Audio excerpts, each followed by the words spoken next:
Hi everybody! Today I'm making an art journal page with the new washi tapes that I made in my last video.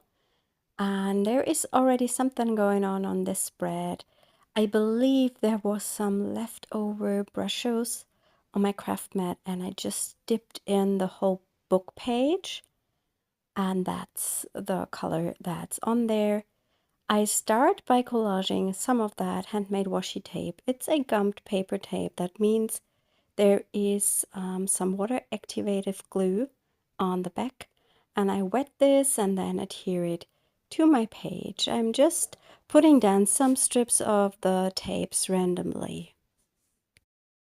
I'm going to link up the video with the washi tape in the end cards so you can check that out.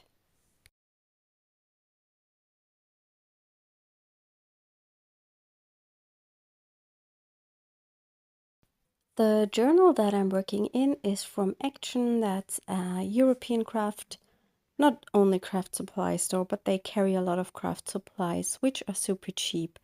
Often they are not very good quality-wise, but I love this art journal. The paper is not my favorite, but as I work with mixed media and often put down collage, gesso, or all that kind of stuff, I don't really mind that the paper is not my favorite. But it's quite thick and it carries a lot of mediums. What's also nice about this journal is that it opens completely flat. The binding might have some issues because I have one book where the glue is coming off a little bit. So yeah, it's not perfect, but it costs, I think, under €3. So yeah, and it's not so intimidating to play in such a cheap journal because if you mess something up, it does not really matter at all.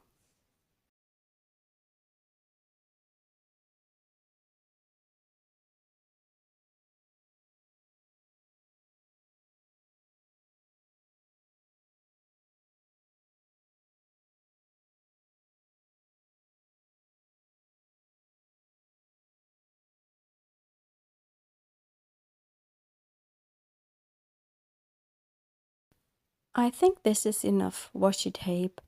I will now seal this with a layer of clear gesso. It's still quite wet and I was a bit afraid if I go on top with the gesso immediately that it might move or tear the tape.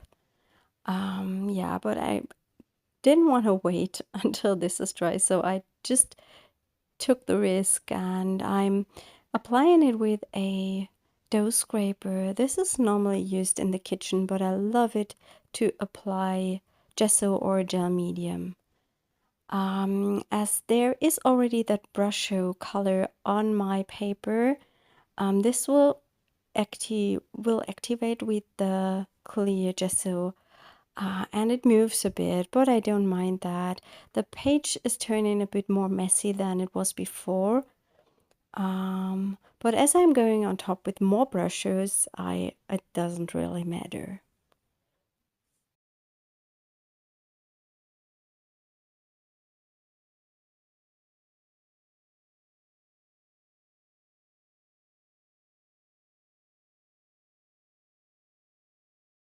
I'm now going on top with my big scraper from Princeton, the Catalyst blade, and that was not a good idea because it moves also that messy color around that I have on the page, and that dirties up the page even more.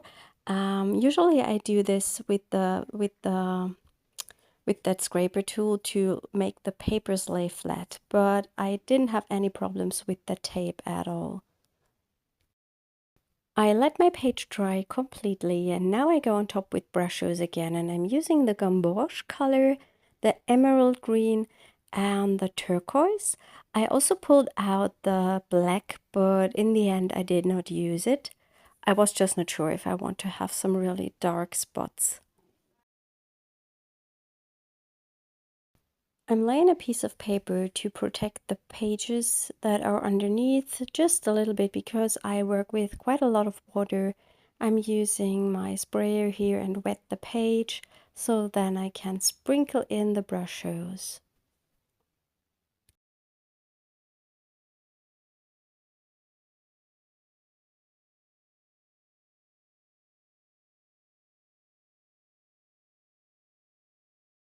Believe me, a little goes a long way. I often add too much because in the beginning it doesn't look like much, and then the colors get activate and move around, and then it's quite a lot pigment on the page.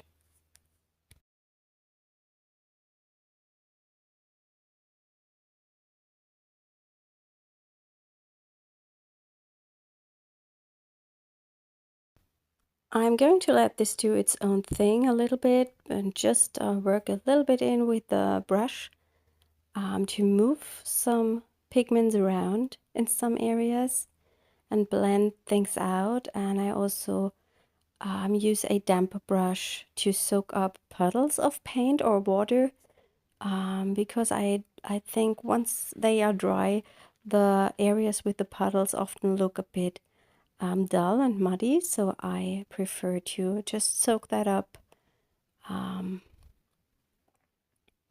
Yeah.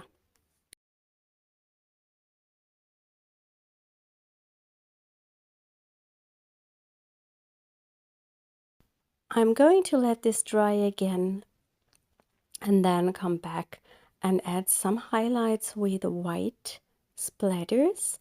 I think it needs some to break up the colored area, and I'm using that Art Graf Tailor Shape crayon.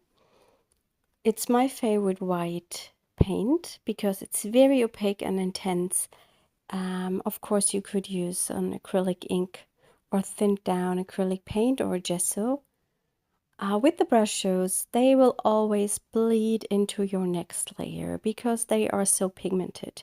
So I know that the white is not going to stay as white as it looks in the beginning, but I don't mind that. It gives me some highlights, and that's what I really like. It brings in a bit more vibrancy and life. I'm going to dry the white splatters with my heat tool because I think the quicker they dry, the less the pigments bleed into them. So I would recommend using a heat tool to dry those.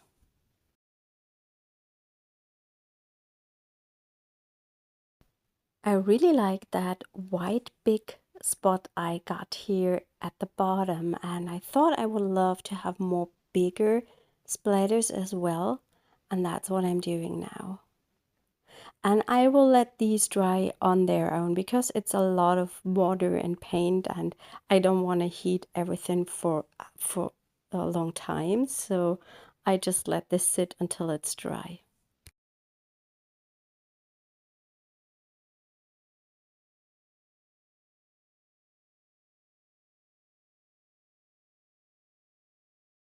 While it's drying, I'm going to prepare my focal images. Well, I plan to use them. It's made with our Sketchy Leaves stencil and Brushos. And in the end, I'm going to use some from my stash that I already had. But I want to share how I make these so you can maybe do this for your own art journal page. I laid that stencil on top of some watercolor paper. I'm using the Canson XL, and I spritz a good amount of water through the stencil. Then immediately remove the stencil and sprinkle into the Brushos. It's a little bit of an experiment how much water you need, and the more you do this technique, the better you know. And I also add some of the Nuvo Shimmer Powders. It's the same here. A little goes a long way, and the leaves turn out nice, but on my page later, lighter leaves would have been better. Here you can see how they turned out, and they do not pop up from the page, and this is where I decided to use some others. But before I do this, I am going to stamp some of these circle images from our Pencil Mark 7 stamp set. It might be out of stock, but it will be back in a few weeks, so it's already ordered and will come in soon. And I just stamped some of these circles with the emerald green StazOn ink to the background. I think it needed some different texture, and that's why I did the stamping.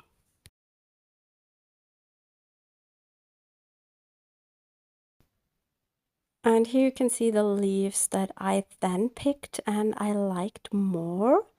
They are done with similar techniques, especially the one on the front is made with brushes. I'm not sure about the one on the back, but I can't remember how I did this one.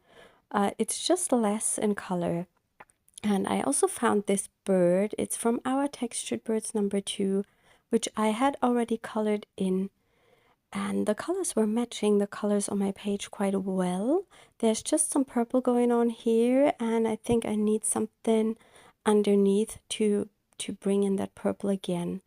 It took me some time to figure out which elements I want to use, and I will speed up this part a little bit so it does not get too long, and then I will come back when I know what I finally will add.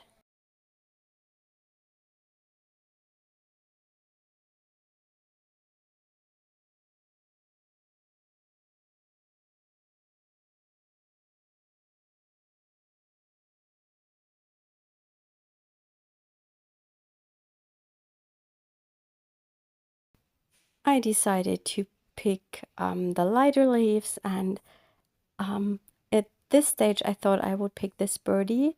I will not do this in the end. I'm coming back to the washi tapes I have, and I want to glue some down onto the bird just to make it a bit more dimensional. And I will also use one of my older ones, because there was one with a bit of a violet tone in it that matches the bird quite well and that picks up that violet color.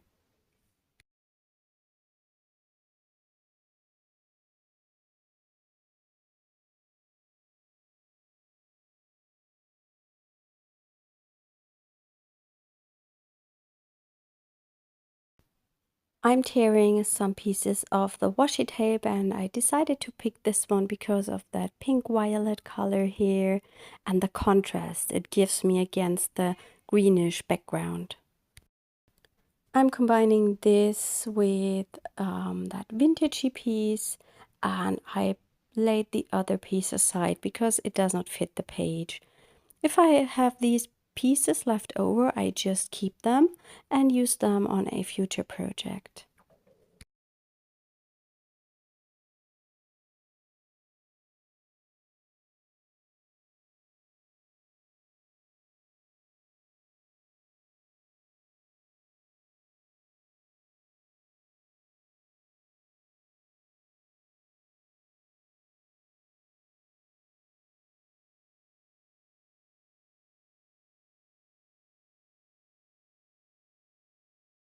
I glue everything down, and whilst I was doing it, I decided to pick the other bird because I just think the composition is better. I would have loved to have both birds looking at each other, but I think it was just too much for the page, so I didn't adhere the second bird. Let me know what you would have done. Is it better to adhere the second bird, or is it just too much? I lay my clear blocks on top until the glue is dry. I pulled out some of my gold watercolor paints. It's one from Paul Rubens. And I will just add some marks with the gold color onto my page. I think that looks quite nice with all the colors together, and it gives me another layer which will give me more dimension. As always, you will find links to the stamps and stencils I have used in the video description, and I will also try to link up the products that I've used underneath if possible. Photos and close-up images are over on my blog. I will link that up as well in the description.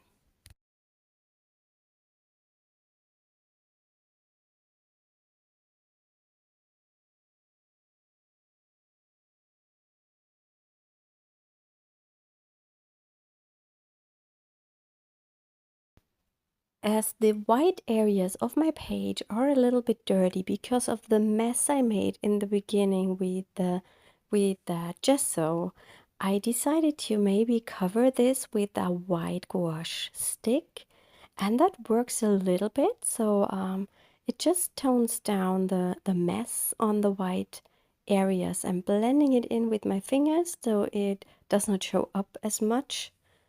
And I really like that highlight that gives me the gouache stick, and I'm adding it to several different areas on the page.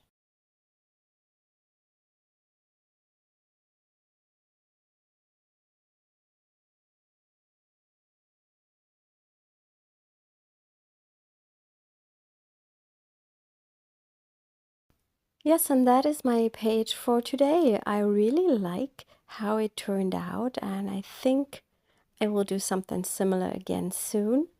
I hope you like it as well. Please leave me a comment and subscribe to my channel, and hopefully we will see us next time. Have a wonderful weekend. Bye.